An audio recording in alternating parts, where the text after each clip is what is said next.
সংসদে আজকাল যা আলোচনা হয় তা শুনে হাসবো নাকি কাঁদবো সেটাই তো বুঝতে পারছি না।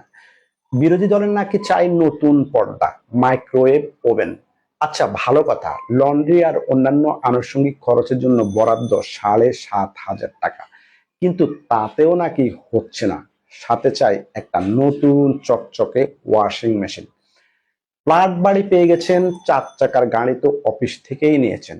এসব বিলাসী আবদার দেখে দেশের অবিবাহিত যুবকদের মনে একটা প্রশ্ন জাগে, কবে না জানি আবার ইনারা সংসদে দাঁড়িয়ে দেনমোহরের টাকাটাও দাবি করে বসেন। সংসদের ভেতর আলোচনার কি আর এখন টপিকের অভাব আছে?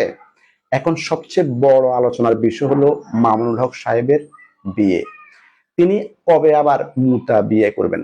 সেটা কি 501-এই হবে নাকি এবার অন্য কোথাও? কিন্তু কথা হলো, যিনি সংসদে নেই তাকে নিয়ে সংসদের ভেতরে কথা বলাটা কতটুকু যৌক্তিক? তবুও এসব নিয়েই চলছে আমাদের মাননীয় সংসদ।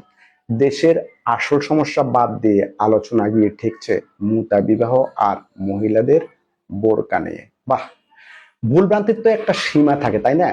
সংসদে দাঁড়িয়ে একজন তার জীবিত বাবাকে সরাসরি মুক্তিযুদ্ধে শহীদ বানিয়ে ছেড়ে দিল, ভাবা যায়?